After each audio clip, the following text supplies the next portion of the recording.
So I'm using a pull saw.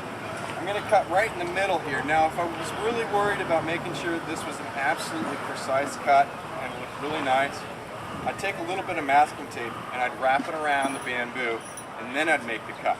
That keeps the bamboo from tearing and ripping. So I'm going to start my cut, and when I get about just halfway through, it's already started to crack, you can see. I'm going to rotate it over, leave that on the bottom, and then keep cutting this way.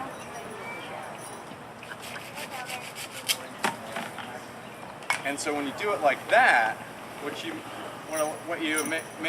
it allows you to do is to keep it from getting all those tears like this. Otherwise, the bamboo is going to have a tendency to go, and then it's going to split and crack and stuff. So pull saw, and then rotate the cut. You cut about halfway through, turn it over, and finish the cut. Now, if we wanted to, Abby, I want you to hold this for a minute, please. Thank you. Make sure your brother doesn't get it. Okay. Thank you. If we were going to split the bamboo, like Atsuko did over on that one, I'll take this again. I'm going to cut halfway.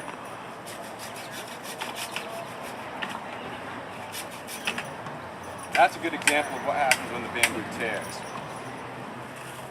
So that's, and that's just a matter of I'm going fast and I'm not really paying attention to what I'm doing, and I'm trying to get it really precise. If you want to get it super duper precise, you get a cutoff wheel with an angle grinder. And just go right through it. And so that's how I get the, for instance, on the bottoms of these, they look like they're burnt. Well, they are, because the cutoff wheel will just cut right through it, and it's so fast, and it actually it sears the edges at the same time. It gives you that nice look. Thank you for the knife, because I needed that next. I know, you are so good at that. Tell you what, how about you empty this out? All right, there you go. Good job. So, splitting bamboo. Take a knife. Doesn't have to be this big. This is a rip saw on this side. So, you know, there have been a couple of times when I've gone out and I've cut bamboo with this. You can imagine that a blade like that would just nasty cuts on the bamboo, but it does work. So for splitting bamboo, you center the blade up, and then you just do a tap like this, and the blade will start to crack the bamboo.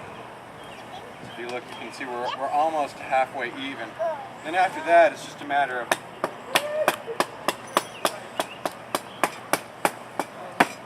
you can tap all the way down.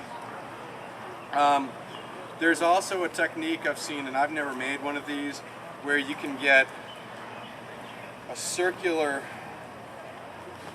it's like an apple slicer, all right, where you've got, you know, anywhere from, but then there's these fancy ones where you can set anywhere from 2 to 8 blades at various points on it and get really fancy on it. There's another way to do the bamboo splitting, especially if you're using really big pieces, where after you start it, you take a hammer and you can hammer it down like that as well.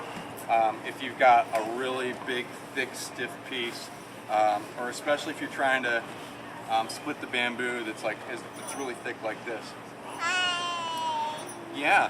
So if you go online and you Google, or you go to YouTube, bamboo joinery, bending bamboo, you'll find plenty of videos that'll show you how to do this stuff.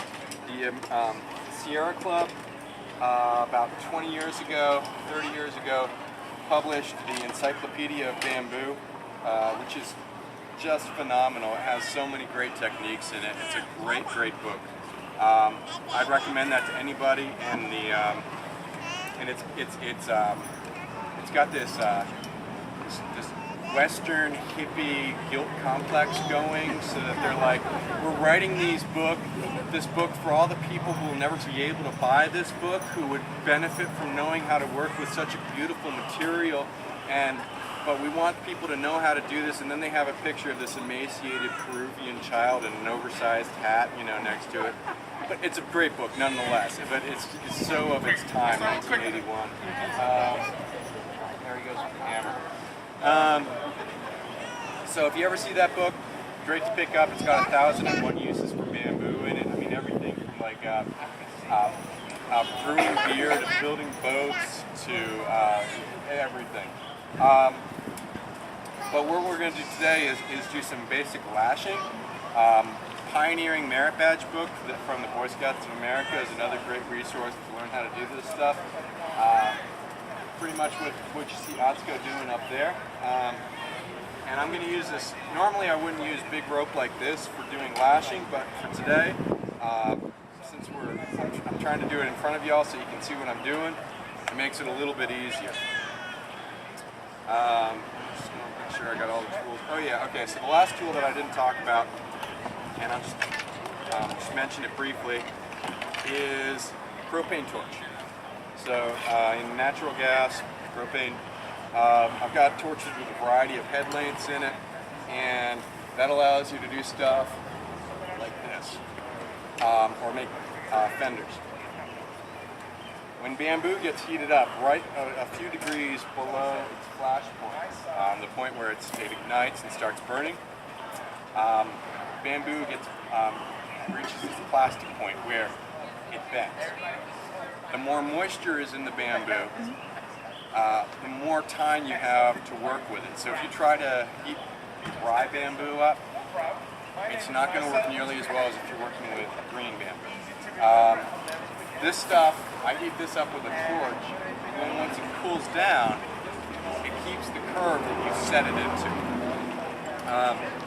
And it's really fun. There's some dramatic videos that you can watch online of these guys in like El Salvador and Guatemala and Colombia bending bamboo. And there's a bunch of other techniques where you can fill the bamboo with sand so that you can get some really extreme curves going. But we're not going to be doing that today. I'll come back in the winter and we can bend bamboo like that, but not right now. So back to,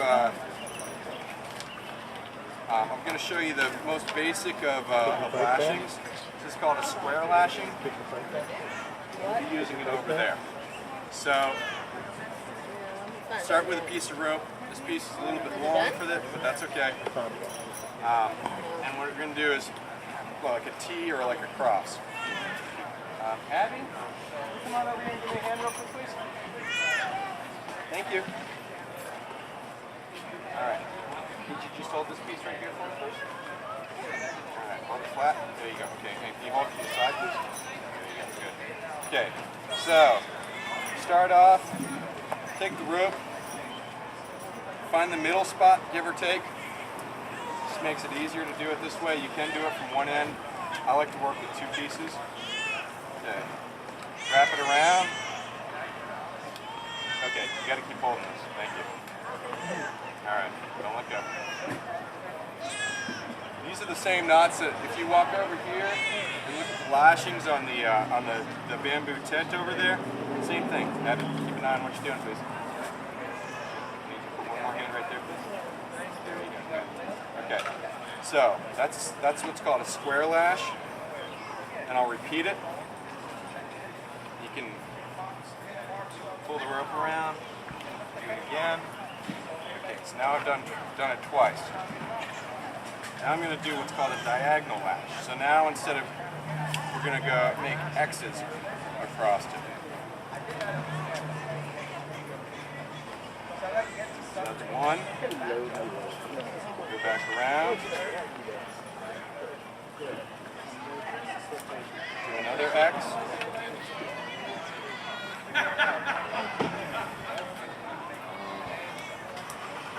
That's two. And then, last thing you can do is what's called, Boy Scouts refer to this as frapping, where you take a section of the rope and you wrap it around the knot to tighten up what you've just done. So you're going at 90 degrees to what you were just doing. And you can really torque down on it at this point, make it really solid. And then just finish it all off with a good old square knot.